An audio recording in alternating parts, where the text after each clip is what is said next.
భారతమే వినాలి, ఆశపడొద్దు దేశమేగినా ఎందుకాలిడినా. 1887 డిసెంబర్ 22న తమిళనాడులోని ఈరోడ్ పట్టణం. హాయ్ అండి, నేను కవిత. నేను ఈరోజు 5th క్లాస్ టెక్స్ట్ బుక్లు ఉన్నటువంటి తెలుగు కంటెంట్ చెప్పడం జరుగుతుంది. ఈ క్లాస్ మాత్రం ఎవరు మిస్ కావద్దు, ఎందుకంటే ఇది టెట్, డిఎస్సి, మోడల్ స్కూల్, గురుకులాలకు కంటెంట్ కింద అవసరం అవుతుంది. కాబట్టి ఇది స్కిప్ చేయకుండా చివరి వరకు చూడండి. మీకు నెక్స్ట్ డిఎస్సిలో ఇట్లా యూజ్ అవుతుంది అన్న ఉద్దేశంతో వీడియో చేయడం జరుగుతుంది. కాబట్టి దీన్ని చూసేవాళ్ళు చివరి వరకు చూడండి. ఓకే, అయితే ఇప్పుడు మనం 5th క్లాసెస్ లెసన్స్ తీసుకున్నట్లయితే ఫస్ట్ 5th క్లాస్లో 14 లెసన్స్ ఉన్నాయి. అది ఒకటి, దేశమేగిన వింటే భారతమే వినాలి, ఆశపడొద్దు, లేఖలు, గణిత మేధావి, రాజ్యాంగం ఎందుకు, నీలిరంగు నక్క, శ్రమిస్తేనే ఫలితం, మంచి పద్యాలు, మానవత్వం, సరోజినీ నాయుడు, గంగిరెద్దులు, కలలు నిజం కావాలి. ఈ 14 లెసన్స్ మనకు 5th క్లాస్లో చెప్పడం జరుగుతుంది. ఇప్పుడు ఒక్కొక్క లెసన్ గురించి చెప్పుకోవడం జరుగుతుంది. అదేంటంటే ఫస్ట్, ఆరోగ్యమే గొప్పది, ఆరోగ్యమే మహాభాగ్యం అనే నానుడి మనం వినే ఉంటాం. కాబట్టి ఆరోగ్యాన్ని మంచిగా ఉంచుకుంటేనే మనకు సంతోషంగా ఉండగలుగుతామని చెప్పడం జరుగుతుంది. ఆరోగ్యానికి ఈ లెసన్లో 5 సూత్రాలు చెప్పడం జరిగింది. ఒకటి, పరిశుభ్రత, ఆహారం, వ్యాయామం. అంటే మనం స్నానం చేసి నీట్గా ఉండాలని, మంచి ఉతికిన బట్టలు వేసుకోవాలని, తర్వాత ఆహారాన్ని బయట కాకుండా ఇంట్లో ఉండే ఆహారాన్నే తీసుకోవాలని చెప్పడం జరుగుతుంది. అంతేకాకుండా ఇంటి శుభ్రతనే కాకుండా స్కూల్లో కానీ బయట కానీ ఎప్పుడు పరిశుభ్రంగా ఉంచుకోవాలని చెప్పడం జరుగుతుంది. వ్యాయామం అంటే రోజు నడవడం కానీ పరిగెత్తడం కానీ చేయాలి. ఉదయాన సూర్యరశ్మి బాడీకి తగలడం వల్ల డి విటమిన్ వస్తుంది, దానివల్ల హెల్దీగా ఉంటామని చెప్పడం జరుగుతుంది. ప్రతి ఒక్కరు ఈ 5 సూత్రాలు పాటించాలన్న ఉద్దేశంతో. నెక్స్ట్ లెసన్ చూసుకున్నట్లయితే కాలుష్యం. కాలుష్యం అంటే గాలి కాలుష్యం, జల కాలుష్యం, ధ్వని కాలుష్యం అని 3 కాలుష్యాల గురించి చెప్పడం జరిగింది. గాలి కాలుష్యానికి వచ్చినట్లయితే జనాభా పెరగడము, చెట్లను నరికేయడము, పరిశ్రమలు స్థాపించడము, వెహికల్స్ పెరగడం వల్ల ఆ పొగ, వెహికల్స్ నుండి పరిశ్రమల నుండి వచ్చే పొగ మనం పీల్చడం వల్ల అనేక వ్యాధులకు గురవుతున్నాము. గుండె జబ్బులు, ఊపిరితిత్తులు వ్యాధులు, చర్మ వ్యాధులు మొదలైనటువంటి అనేక వ్యాధులు వస్తున్నాయి. కాబట్టి చెట్లను పెంచడం వల్ల మనకు ఆక్సిజన్ శాతం పెరుగుతుంది. ఈ పరిశ్రమల నుండి వచ్చేటువంటి కార్బన్ డైఆక్సైడ్, కార్బన్ మోనాక్సైడ్ తగ్గితేనే మనకు ఆక్సిజన్ పెరిగితేనే మనము ఆరోగ్యంగా ఉండగలుగుతాం. పరిశ్రమలలో కార్బన్ ఉద్గారాలను శుద్ధి చేసేటువంటి యంత్రాలను ఉంచడం ద్వారా మనము గాలిని శుద్ధి చేయడం జరుగుతూ ఉంది. జల కాలుష్యం. జలకాలంలో వర్షాలు పడకపోవడం వల్ల నీరు ఉష్ణోగ్రతలు పెరగడం, నీరు అడగంటిపోవడం వల్ల అనేక పరిశ్రమలు స్థాపించి వచ్చేటువంటి రసాయనాలను కాలువలలో, చెరువులలో వదలడం ద్వారా అవి కాలుష్యం, అవి మనం తాగడం వల్ల అనేక వ్యాధులు రావడం జరుగుతుంది. అంతేకాకుండా ఆ నీటిలో ఉన్నటువంటి అనేక జలరాశులు చనిపోవడం జరుగుతుంది. జంతువులను చెరువుల్లో కడగడం, బట్టలు పిండడం లాంటివి చేయడం వల్ల కూడా అవి మురికి నీరును చెరువులలో వదలడం వల్ల కూడా కాలుష్యంగా ఏర్పడుతూ ఉంది. అలా చేయకుండా చెట్లను పెంచడం వల్ల మనకు వర్షాలు వస్తాయి. నీరు అపరిశుభ్రం కాకుండా కాలువలలో, చెరువులలో వదలకుండా ఉండాలి అని చెప్పడం జరుగుతుంది. అంతేకాని నెక్స్ట్, ధ్వని కాలుష్యం. ధ్వని కాలుష్యానికి వచ్చినట్లయితే వాహనాలు పెరగడం వల్ల పరిశ్రమల నుండి వచ్చేటువంటి శబ్దాలు, అంతేకాకుండా ఫంక్షన్స్కి సంబంధించి పెళ్ళిళ్ళు, డీజేలు పెట్టడం, రాజకీయ నాయకుల సమావేశాలకు మైకులు పెట్టడం, ఇవన్నీ వాటి వల్ల శబ్ద కాలుష్యం పెరుగుతుంది. శబ్ద కాలుష్యంతో కర్ణవేలి పగిలిపోయే ఛాన్స్ ఉంది, చెవిటి వాళ్ళ అయ్యే ఛాన్స్ ఉంది. కాబట్టి వీలైనంత తక్కువగా సౌండ్ చేయడం వల్ల మనకు ధ్వని కాలుష్యాన్ని తగ్గించిన వాళ్ళం అవుతాము. ఈ 3 కాలుష్యాలు ప్రతి ఒక్కరూ బాధ్యతగా భావించి పాటించాలని చెప్పడం. నెక్స్ట్ మూడో లెసన్ ఏ దేశం ఏగిన. ఏ దేశం ఏగిన అనగానే మనకు ముందుగా గుర్తొచ్చేది రాయపోలు సుబ్బారావు. ఏ దేశమేగినా ఎందుకాలిడినా ఏ పీఠమెక్కినా ఎవరేమనినా పొగడరాని తల్లి భూమి భారతిని నిలుపరాని జాతి నిండు గౌరవము అనే పద్యం మనకు గేయం గుర్తొస్తుంది. అయితే ఈ ఎక్కడ ఉన్నా కానీ మన మాతృభూమిని మాతృదేశాన్ని మర్చిపోతున్న ఉద్దేశంతో ఈ గేయం రాయడం జరిగింది. మనలాంటి దేశము ఏ ఖండంలో లేదని, మనలాంటి ప్రజలు ఎక్కడా లేరు అని చెప్పడం జరుగుతుంది. అంతేకాకుండా ఎక్కడ ఉన్నా కానీ మన దేశాన్ని పొగుడుతూ ఉండాలని, సూర్యుడు వెలుగునిచ్చే వరకు, ఓడలపైన జెండాలు ఎగిరే వరకు ఎప్పుడు భారతదేశాన్ని పొగుడుతూ ఉండాలన్న ఉద్దేశంతో ఈ గేయంలో చెప్పడం జరిగింది. నెక్స్ట్ ఫోర్త్ లెసన్ చెప్పుకున్నట్లయితే వింటే భారతమే వినాలి. వింటే భారతం వినాలి, తింటే గారెలే తినాలి అనే నానుడి ఉంది. అయితే ఈ భారతాన్ని వేదవ్యాసుడు రాయడం జరిగింది. దీన్ని తెలుగులోకి అనువదించిన వారు ముగ్గురు కవులు. వాళ్ళని కవిత్రయం అని అంటారు. నన్నయ్య, తిక్కన్న, ఎర్రప్రేగడ ముగ్గురు కలిసి ఈ భారతాన్ని తెలుగులోకి అనువదించడం జరిగింది. అయితే నన్నయ్య రాజరాజ నరేంద్రుని ఆస్థాన కవి. రాజరాజ నరేంద్రుని కోరిక మేరకు తెలుగులోకి నన్నయ్య అనువదించడం జరిగింది. అయితే దీన్ని ఈ మహాభారతంలో 18 పర్వాలు ఉన్నాయి. అందులో ఆది, సభ, అరణ్య పర్వంలో 4 భాగాల వరకు నన్నయ్య రాయడం జరిగింది. తర్వాత నన్నయ్య మరణించడం జరిగింది. అయితే నన్నయ్య నీతులు సూక్తులతో కూడి అద్భుతంగా అతని శైలి నడిచింది. తర్వాత ఆయన 11వ శతాబ్దానికి చెందిన నన్నయ్యకు ఆదికవి, శబ్దశాసనుడు, వాగానుశాసనుడు అనే బిరుదులు కూడా ఉన్నాయి. కవిత్రయంలో రెండో వాడైనటువంటి తిక్కన్న, ఈయన 13వ శతాబ్దానికి చెందినవాడు. తిక్కన్న విరాట పర్వం నుండి స్వర్గారోహణ పర్వం వరకు మొత్తం 15 పర్వాలను తెలుగులోకి అనువదించడం జరిగింది. ఇతని శైలి నాటకీయంగా ఉంటుంది. ఇతడు తెలుగు నుడికారాలు, పడుకుబళ్ళు ఇతని రచనలో కనిపిస్తుంది. ఇతడు మన్మసిద్ధి ఆస్థాన కవిగా చెప్పడం జరుగుతుంది. ఉభయ కవి మిత్రుడు, కవి బ్రహ్మ అనేటువంటి బిరుదులు తిక్కనకు ఉన్నాయి. నెక్స్ట్ ఎర్రన్న 14వ శతాబ్దానికి చెందిన కవి, పోలవేమారెడ్డి ఆస్థాన కవి. ఈయన నన్నయ్య వదిలివేసినటువంటి అరణ్య పర్వంలో మిగతా దాన్ని రచించడం జరిగింది.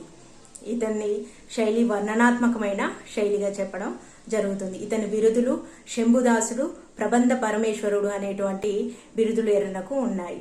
ఈ ముగ్గురు కవిత్రయం వల్లనే మనకు ఈరోజు మహాభారతం 18 పర్వాలతో తెలుగులో కనిపిస్తుంది. ఇది తెలుగులో వచ్చినటువంటి మొదటి కావ్యంగా చెప్పడం జరుగుతుంది. అంతేకాకుండా మహాభారతాన్ని పంచమ వేదం అని కూడా అంటారు. ఈ మహాభారతంలో పాండవులు, కౌరవులు, కృష్ణుడు, ద్రౌపది మొదలైన వారందరూ. నెక్స్ట్ లెసన్ లేఖలు. లేఖలు అని అంటే ఇద్దరు రమేష్, సోమేష్ అనే ఇద్దరు ఫ్రెండ్స్. రమేష్ హైదరాబాద్లో ఉంటాడు, సోమేష్ ఢిల్లీలో ఉంటాడు. రమేష్ సోమేష్కు లేఖ రాయడం జరిగింది. ఇక్కడ హైదరాబాద్ ఒక ప్రాధాన్యతను తెలియజేస్తూ ఈ లేఖ వేయడం జరిగింది. హైదరాబాద్ నగరం ఎంతో పురాతనమైందని, ఇక్కడ కొన్ని వందల సంవత్సరాల క్రితమే గోల్కొండ రాజ్యం ఉందని, 15వ శతాబ్దంలో హైదరాబాద్ ఏర్పడిందని, దీని కుతుబుషాహీలు ఏర్పాటు చేసిరని చెప్పడం జరిగింది. వీళ్ళ తర్వాత నిజాం పరిపాలించాడని, నిజాం పరిపాలనకు సంబంధించినటువంటి అనేక భవనాలు ఈరోజు ప్రభుత్వం ఆధీనంలో ఉన్నాయని చెప్పడం జరుగుతుంది. నిజాం కాలం నాటి రాజులు వాడినటువంటి అనేక వస్తువులు సాలార్జంగ్ మ్యూజియంలో ఉన్నాయని, హైదరాబాద్కు పడమటి దిక్కున గోల్కొండ ఉందని, చార్మినార్ దాని పక్కన మదీనా మసీద్ ఉందని, ఫలక్నామా ప్యాలెస్ ఇప్పటికీ కూడా చెక్కుచెరలు లేదని, అప్పటి కాలం నాటి చారిత్రక కట్టడాలు ఎన్నో ఉన్నాయని సోమేష్కు లేఖ ద్వారా రమేష్ తెలియజేయడం జరిగింది. హైదరాబాద్ వచ్చినప్పుడు అన్నీ నీకు చూపిస్తానని చెప్పడం జరిగింది. అలాగే దానికి రిప్లైగా సోమేష్ మళ్ళీ ఢిల్లీ నుండి లేఖ రాయడం జరిగింది. హైదరాబాదు సమ్మర్ హాలిడేస్లో వస్తాను, అప్పుడు హైదరాబాద్ మొత్తం తిరిగి చూద్దాము అన్న ఉద్దేశంతో అతడు లేఖ రాయడం జరిగింది. 6వ లెసన్ చెప్పుకున్నట్లయితే ఆశపడొద్దులో ఒక వేటగాడు, అడవి పంది, నక్క, పాము అనేటివి ఉంటాయి. అయితే అడవి పందికి బాణం వేయడం ద్వారా అడవి పంది చనిపోతుంది. అడవి పంది వచ్చి వేటగాడిని పొడవడంతో వేటగాడు చనిపోతాడు. ఆ వేటగాడి కాళ్ళ మధ్యలో పడి పాము చనిపోతుంది. ఇవన్నీ చనిపోయి అక్కడ ఉన్నప్పుడు నక్క రావడం జరుగుతుంది. చూసి దానికి కావలసినంత ఆహారం దొరికిందన్న సంతోషంతో ఫస్ట్ ఏం తినాలని ఆలోచించి ఆ వేటగాడు వేసినటువంటి బాణము, అంటే అడవి పంది చనిపోయింది, దానికి విల్లుకున్నటువంటి కొంచెం మాంసం ఉంది, దాన్ని తినేసి రోజు సరిపెట్టుకొని నెక్స్ట్ అదంతా రోజు కొంచెం తినొచ్చు అన్న ఉద్దేశంతో దాన్ని తినడానికి ప్రయత్నించగా ఆ నక్కకు ఆ వింటినారి కుచ్చుకొని నక్క మరణించడం జరిగింది. ఇది అత్యాశ పడొద్దు అనే లెసన్ యొక్క సారాంశం. గణిత మేధావి అనే లెసన్. దీంట్లో శ్రీనివాస రామానుజం గురించి చెప్పడం జరుగుతుంది. శ్రీనివాస రామానుజం 1887 డిసెంబర్ 22న తమిళనాడులోని ఈరోడ్ పట్టణంలో జన్మించడం జరిగింది. తండ్రి శ్రీనివాస అయ్యంగార్, తల్లి కోమలమ్మల్. రామానుజం చిన్ననాటి నుండే గణితంలో అసమానమైన ప్రతిభ కనబరిచాడు. సెక్షన్లో ఉండడం వల్ల టైం టేబుల్ చేయడానికి ఉపాధ్యాయులకు చాలా కష్టమయ్యేది. కానీ రామానుజం మాత్రం ఒక 10 నిమిషాలలోనే టైం టేబుల్ను కంప్లీట్ చేసి ఇచ్చేవాడు. అంతేకాకుండా 10వ సంవత్సరంలోనే అతనికి అంకగణితం, బీజగణితం, రేఖాగణితం అనేటువంటి గణిత అన్ని విభాగాల్లో ఇతడు సులువుగా పరిష్కరించేవాడు. ఇతని అసమాన ప్రతిభకు ఉపాధి సైన్ కో సైన్లకు యూలర్ సిద్ధాంతాన్ని రామానుజం స్వయంగా తయారు చేయడం జరిగింది. లోని త్రికోణమితిలో నూతన అంశాలు లేవని రామానుజం వాదించడం జరిగింది. 1903లో మెట్రికులేషన్ ప్రథమ శ్రేణిలో పాస్ అవ్వడం జరిగింది. అక్కడ గవర్నమెంట్ కళాశాలలో FA జాయిన్ కావడం జరిగింది. కానీ గణితం మీద ఆసక్తితో మిగతా సబ్జెక్టుల మీద చూపకపోవడం వల్ల ఫెయిల్ కావడం జరిగింది. పచ్చప్ప కళాశాలలో జాయిన్ అయ్యి సింగారావెల్ మొదలయ్యర్ అనే గణిత శాస్త్ర ఉపాధ్యాయుని సాన్నిధ్యంతో గణితంలో రామానుజం చాలా కృషి చేయడం జరిగింది. ఆమెకి అమ్మల్ అనే ఆమెతో వివాహం జరిగింది.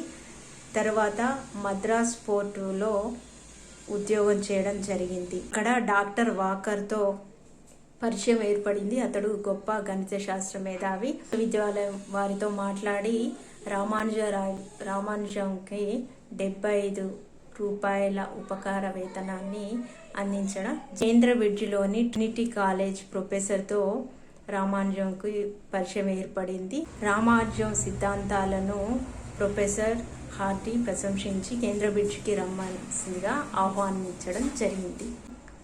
కేంద్రబ్రిడ్జిలో మ్యాజిక్